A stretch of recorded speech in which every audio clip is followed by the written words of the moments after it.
మన ముకుందాలో లాంగ్ హారాల పండుగ నవంబర్ 8 నుంచి 16 వరకు ఫ్లాట్ 9.99% VA తో వివరాలకు సంప్రదించండి. నమస్తే రమ్మగారు. నమస్తే జయ. పోలి పాడ్యం ఉంది కదా రమ్మగారు, ఈ పాడ్యంకి సంబంధించి మనం ప్రతి సంవత్సరం మాట్లాడుకుంటాము, ఇంకొకసారి చెప్పుకుందామండి. కార్తీక పురాణం 30 రోజులు పూర్తి చేశాక ఆ. అప్పుడప్పుడు ఏమవుతుందంటే అమావాస్య సగపడి నుండి పాడ్యం ఆ రోజే వచ్చేసి అవాళ్లే దీపాలు గందరగోళంగా అయ్యేది. నిరుడు ముందరేడు హైరాన్ అయింది. ఈసారి అట్లా కాదు, 30 రోజులు పూర్తయ్యాక పాడ్యం వచ్చింది హాయిగా. పోలి పాడ్యమి 30 రోజులు దీపారాధన చేసేసి అమావాస్య నాడు కూడా దీపారాధన చేసుకున్నాక పాడ్యమి నాడు అంటే మార్గశిర శుద్ధ పాడ్యమి రోజున జ్వాలా తోరణంలాగా, అంటే ఈ పైనండే తోరణం కాకుండా దీపమాలికల్ని నీళ్లలో వదిలిపెట్టడం. ఓహో, నీటిలో వదులుతారు. అమావాస్య నాడే వదిలేవాళ్ళు బోళ్ళంత మంది కనపడతారమ్మా. అమావాస్య నాడు దీపాలు వదిలేసి పోలిపాడ్యమి నాడు కూడా దీపాలు వదిలేవాళ్ళు ఇంకొంతమంది కనిపిస్తారు. మీరు అమావాస్య నాడో పాడ్యమి నాడు ఏ రోజు కుదిరితే ఆ రోజు ప్రవాహంలో వదలాలి. మన ఇంట్లోనే టబ్బు పెట్టుకుని టబ్బులో దీపాలు సూక్ష్మంలో మోక్షం అని చేస్తారు. కానీ ఏమో దానికోసం ప్రత్యేకంగా ఎక్కడైనా పరివాహక జలాలు ఉంటే అక్కడికి వెళ్ళండి. ఈ ఏడాది కాకపోతే వచ్చే ఏడాది పై ఏడాది నాకు మళ్ళీ అనుకోండి కావేరి స్నానం అనుకుంటాను నేను. ఆ కావేరి ససేమిరా కుదరదు, ఎప్పుడు కుదరదు నాకు. 5 సంవత్సరాలు కార్తీక పురాణం మొదలుపెట్టిన రోజు నుంచి ఈ సంవత్సరమైనా నేను కావేరి స్నానం చేయాలి. కుదరట్లా, టైం రావాలి రమ్మగారు. రంగనాథుడు పిలవాలి మన్ని, అంతే కదా. ఆయన ఎప్పుడు పిలుస్తాడో చూడాలి. పిలిస్తే కావేరి స్నానం చేయటం. నదీ స్నానం నీళ్ళలో ఇంకేం చేస్తాం, సూక్ష్మంలో మోక్షం అని మన దగ్గరే ఒక టబ్బు ఏదో పెట్టుకుని ఆ టబ్బులోని దీపాలు వదిలిపెడతారు. ఈ అరటి డిప్పల్ని, అరటి దొన్నెలు ఉంటాయి కదా మన కాండం తాలూకు దొన్నె, దాంట్లో ఏదైనా పదునైన చిన్న క్యాప్ తోటి ఇట్లా చేస్తే గుండ్రంగా లేచి వస్తుంది. అవును. ఈ గ్యాపుల్లో ఆవు నెత్తుతో ముంచిన కుంభవత్తుల్ని, పువ్వొత్తులు అంటాం కదా, అవును, వాటిని పెట్టి వెలిగించి నీళ్ళల్లో వదిలిపెట్టి దండం పెట్టుకోవటం. ఆ దీపానికి ఒక బొట్టు కాటుగా పెట్టడం, కాటు కదలే పసుపు బొట్టు పెట్టడం, 2 అక్షింతలు 2 పువ్వులు పెట్టి నీటిలో వదిలిపెట్టడం. ఈ పోలి పాడ్యమికి ప్రత్యేకంగా పోలి స్వర్గారోహణ కథ చెప్తారు. అవునండి. ఈ పోలి స్వర్గారోహణ కథ ఎందుకు చెప్పబడుతుందో విన్నాం. ముందు మనం మాయలో చిక్కుకుని ఉంటాం జయ. దేవుడని, పూజని, పునస్కారం అని, ఇది మంచి రోజులని, ఇది నదీ స్నానం అని యావగా ఉంటుంది ఎవరికైనా, అందరికీ ఉంటుంది. దాంతోపాటు సంసార తాపత్రయం ఒకటి ఉంటుంది. ఇల్లని, వాకిలని, పొయ్యి మీద పాలని, పిల్లల స్కూల్ అని, మొగుడు క్యాంప్ అని, మధ్యలో మగవాళ్ళ తాలూకు వాంటింగ్స్ అని అన్నీ ఉంటాయి. మగవాళ్ళకి ఉంటాయి, ఆడవాళ్ళకి ఉంటాయి. వీటితో పాటు వాళ్ళు కొత్త చీర కట్టుకున్నారు, వీళ్ళు ముత్యాలు నగేసుకున్నారు, వాళ్ళు పువ్వులు బోళ్ళని చేశారు, వాళ్ళు బ్రహ్మాండంగా చేసుకున్నారు, వాళ్ళు 100 దీపాలు వెలిగించారు, నేను 10 వెలిగించా. ఈ చింతలు కూడా ఉంటాయి. మాయలో చిక్కుకుపోయి ఉంటాం. ఓకే. ఒక్కరోజైనా ఈ కార్తీకం 30 రోజుల్లో కనీసం ఆఖరి రోజైనా మాయని తొలగించుకుని భగవంతుడి పైన ఆయన మీద తదేక దృష్టితోటి భగవదారాధన మాత్రమే చేయటానికైనా ఈ రోజును వాడుకోండి అని చెప్పడానికే ఈ పాడ్యమిని కలిపారు ఇందులో. మనకి ఈ తాపత్రయాలు లేని వాళ్ళు ఎవరుంటారో ఒకళ్ళ పేరు చెప్పు. అస్సలు మనం కూడా లేమండి. ఎంత ప్రవచనాలు చెప్పినా, కార్తీక పురాణం చెప్పినా అన్యమనస్కంగా ఉంటుంది మనసు, అంతే. అలా సంసారమాయ విష్ణుమాయలో చిక్కుకునే ఉంటాం మనం. మాయని తొలగదీసుకుని అసలు రహస్యాన్ని, అసలు విషయాన్ని, చిదంబర రహస్యాన్ని తెలుసుకోగలిగటమే కష్టము. దానికోసం ఏటా వచ్చే కార్తీక మాసము దాని పక్కనే పోలిపాడ్యమి వస్తుంది. 30 రోజులు ఏదో రకంగా ఏడ్చావు, ఈ ఒక్కరోజునే సజావైగా ఏడవండి అని చెప్పటం అన్నమాట. ఎలాగోలా చేసాం. పొద్దున్నే రోజు లేస్తూ పక్కనున్న వాళ్ళు విసుక్కుని, పిల్లలు విసుక్కుని, మనకే అబ్బా చేత కావట్లేదు దేవుడా, కార్తీక మాసం ఇంకా ఎన్నాళ్ళు ఉంది అని డేట్లు లెక్క పెట్టుకుని చేయము. అవునండి. అమ్మో ఇంత చల్లగా ఉన్నాయి, వాచ్మెన్ చచ్చిన వాడు ఇలా చేశాడని ఆయన ఎవరో తిట్టడం, మనుషులు తిట్టుకుంటాం. వేడి నీళ్ళు పోసుకోలేకపోతున్నావు, బాధగా ఉంటుంది. సన్నీళ్ళు పోసుకోలేకపోతాం. గుడికి వాళ్ళు ఎవరైనా ముందు వెళ్ళిపోతారేమో అనిపిస్తుంది. ఎవరో ముందొచ్చి దీపాలు పెట్టేసారు, దొంగ మహాలు నిద్రపోవో ఏమిటో ఇవి అని వాళ్ళెవరినో తింటాం. ఇంతే. ఇవేవీ లేకుండా నిర్మల చిత్తంతో భగవంతుణ్ణి ఈ ఆఖరి దీపంతో ఆరాధించండి. కార్తీక దామోదర ప్రీత్యర్థం. పోలి కథ కూడా మాయకి సంబంధించిన కథే చెప్తారు. కృష్ణా జిల్లాలో, కృష్ణా తీరంలో, నదీ తీరం బాదర అనే ఒక గ్రామం ఉండేదట. ఈ బాదర గ్రామంలో పోతడు అనే ఒక చాకలి ఆయన గురించి చెప్తారు. ఆయనకి మాలి అనే ఒక భార్య, 4 కుమారులు ఉన్నారు. పోతడు మంచివాడు, ఊరి వాళ్ళ బట్టలందరి మురికి పోగొట్టేవాడు, కానీ తన ఇంట్లో పేరుకుంటున్న మురికిని పోగొట్టలేకపోయాడు. తన భార్య మహాగయ్యాళి ఆ మాలి. ఈవిడ 4 కుమారులకి వివాహాలు చేశారు సరైన సమయంలోనే. పిల్లలు కాస్త యుక్త వయసుకు లేక పెళ్ళిళ్ళు చేస్తే మొదటి 3 కోడళ్ళు గయ్యాళి వాళ్ళే అత్తగారిలాగా ఒకళ్ళ మీద ఒకళ్ళకి చెప్పుకుంటూ ఉండటము, డివైడ్ అండ్ రూల్ చేయటము, నువ్వెంతని నేనెంతని మాట్లాడుకోవటాలు ఇవన్నీ ఉన్నాయి.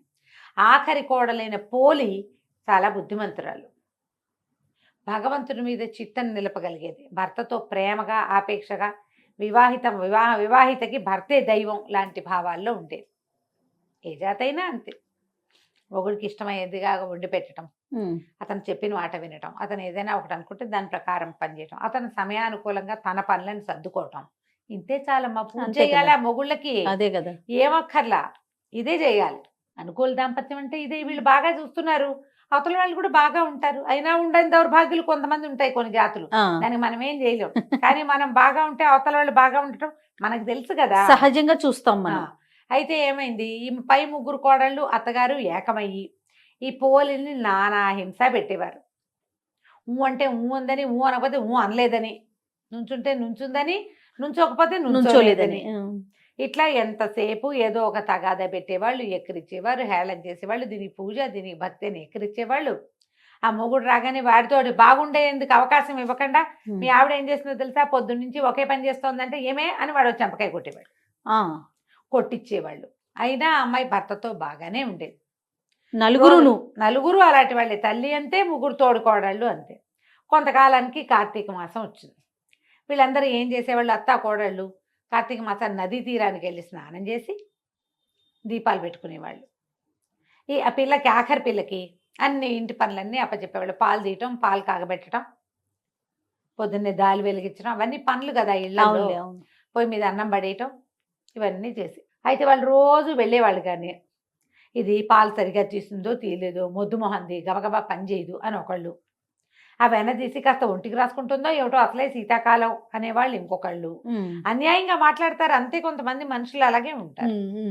అమ్మేసుకుంటోందేమోనని, ఏదైనా దుత్తలు పడేసిందేమో, అన్నం మనం చెప్పిందంతా వండిందో లేదో, అన్నం చిమడబెట్టిందో ఏమిటో, ఆ కూర దానికి చేయటం రాదు, కూర చెప్పేమో సరిగ్గా చేస్తుందో చేయదు, ఇట్లాంటి భావాలతోటే స్నానాలు చేసేవాళ్ళు, దీపాలు పెట్టేవాళ్ళు. ఓహో, ఎవరికైనా చెప్పేటప్పుడు ఉందిగా మాకు మారేమా, పని పాట రాదు మొద్దు అని దాన్ని ఏదో ఒకటని ఎవరికో చెప్పేవాళ్ళు. ఈ పిల్ల ఇంట్లో పనులు చేసుకునేది. 1 రోజులు గడిచింది. ఒక్కరోజు కూడా కార్తీక దీపమే పెట్టలేకపోయింది. ఇంట్లోనే స్నానం చేయాల్సి వచ్చేది. ఆ కాలంలో అందరూ నదీ స్నానాలకు వెళ్ళేవాళ్ళు. ఒకనాడైనా పోనీ దీని జీవితానికి ఒక నదీ స్నానం అని ఒక రోజైనా దాన్ని తీసుకెళ్ళాలి, ఆ చిన్నపిల్లని, కోడల్ని. ఆ పిల్లని ఇంట్లోనే వదిలేసేవాళ్ళు, పోలిని.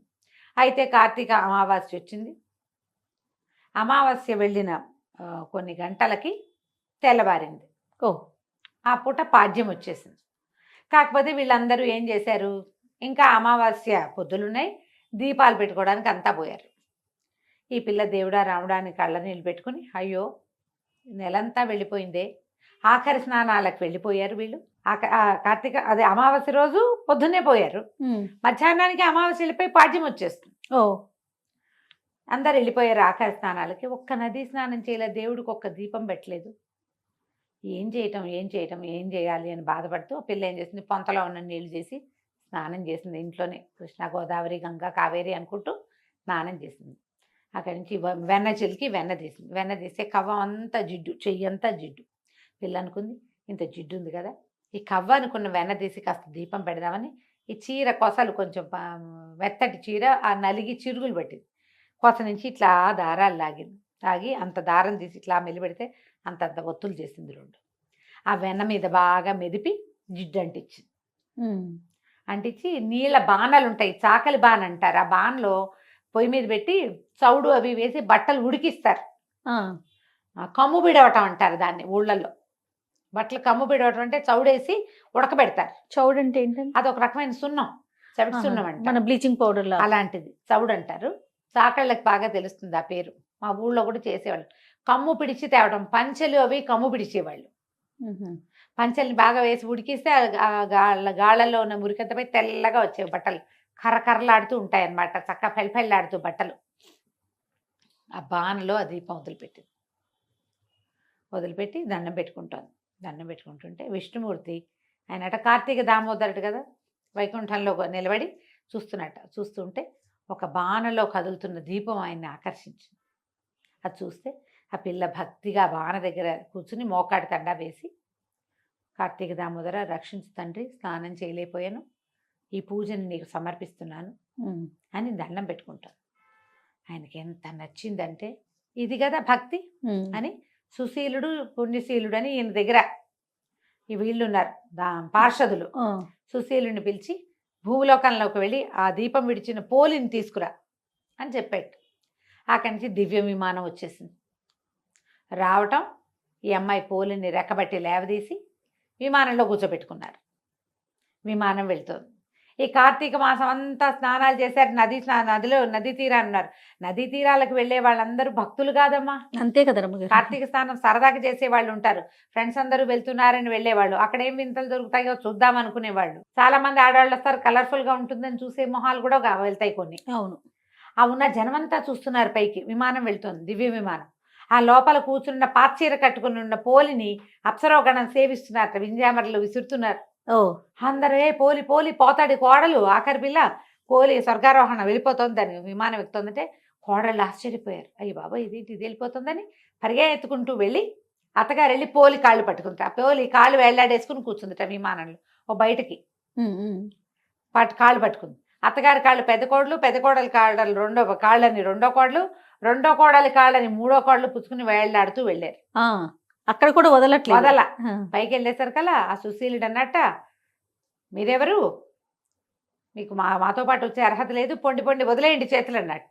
అనేసరికి అత్తగారు అందట, ఇది నా కోడలు, నా చిన్న కోడలికి నీతో పాటు విమానం ఎక్కే అర్హత వస్తే మాకు రాదా, మమ్మల్ని కూడా తీసుకెళ్ళు అన్నదిట. అనేసరికి సుశీలుడు అన్నట్ట, నదీ స్నానం చేస్తూ కూడా కోడల్ని శాపనార్థాలు పెట్టావు కదా నువ్వు, దీపం పెడుతూ ఒక మంచి ముక్కాడేవా, దీపాలు పెడుతూ ఇతరులతో మాట్లాడారు, కుండేలు చెప్పారు, నేరారోపణ చేశారు, ఇతరుల తప్పులని ఎవరికైనా చెప్పేవాళ్ళు, తప్పులని క్షమించలేని వాళ్ళు, దీపారాధన చేస్తూ మాట్లాడేవాళ్ళు, నదీ స్నానం చేస్తూ కొండేలు చెప్పే వాళ్ళకి స్వర్గార్హత లేదు అని చెప్పి లోపల ఒక కత్తి తీసి ఆ చేతుల మీద కొట్టేసేట, ఆ మాలి చేతి మీద కొట్టేశారు. వాళ్ళకే నడుచు అత్తగారు కాళ్ళు వదిలేసింది కోడలివి, మొత్తం అందరూ పడిపోయారు కిందకి. గుంపు అంతా కింద పడిపోయింది.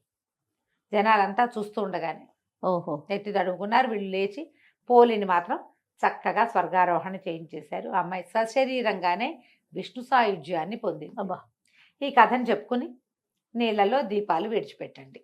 దీనికి ముందు ఏం పూజ చేయాలి అందరూ అడుగుతారు. మీరు విష్ణు పూజ చేస్తూ ఉంటే విష్ణుమూర్తికి పూజ, దీపాలు పెద్దగా పూజ పునస్కారం రావండి, మామూలుగా పెట్టిన దేవుడికి దీపాలు పువ్వులు పెట్టండి, చక్కగా దీపము ధూపము పెట్టండి, 4 అరటిపళ్ళు, 2 కొబ్బరికాయలు, 4 లెక్క కాదు క్యాజువల్గా చెప్తున్నా, పళ్ళు కొబ్బరికాయ అవి నివేదన చేయండి, దీపాలు పెట్టుకోండి ఇంట్లో. తర్వాత నీళ్ళలో దీపాన్ని వదిలిపెట్టండి. ఓకే. విష్ణువారాధన చేసేవాళ్ళు విష్ణువారాధన, శివారాధన చేసేవాళ్ళు శివారాధన. ఏం కాదు, రోజువారీ మేము ఊరికే దీపం పెట్టుకుంటాం, అవి కూడా పెట్టుకోండి. ఓకే. పెట్టుకోవటం, ఈ దీపాన్ని నీటిలో వదిలిపెట్టి ఈ కథని చదువుకుని విని 2 అక్షంతలు దేవుడి మీద వేసి మీ మీద వేసుకోండి. పోలి స్వర్గారోహణ కథ పూర్తవుతుంది. దీపాలు నీళ్లలో విడవటంతో కార్తీక మాసాన్ని పూర్తిగా సుసంపన్నం చేసుకుంటాం. ఈ 30 రోజుల్లో చేయలేని వాళ్ళందరూ కూడా ఈ చివరి రోజున చేసినా కూడా మీకు పూర్తి కార్తీకాన్ని ఆచరించిన ఫలితం లభిస్తుంది. ఏకైక రూలు, ఇతరులని నిందించవద్దు. దీపారాధన చేసేటప్పుడు కానీ, దైవారాధన చేసేటప్పుడు కానీ, స్నానం చేసేటప్పుడు కానీ మాట్లాడవద్దు. అంతే. నమస్కారం చేసుకోండి, అయిపోతుంది. ఏదైనా ఇబ్బంది కనుక అలా అనిపిస్తే రమ్మగారు, పీరియడ్స్ వస్తే వచ్చే సంవత్సరం చేసుకుందరు కానమ్మా, ఏం కొంప మునక లేదు. పీరియడ్లో ఉన్నా చెయ్యండి, ఇలాంటివి నేను చెప్పను. నమస్తే రమ్మగారు. నమస్తే జయ.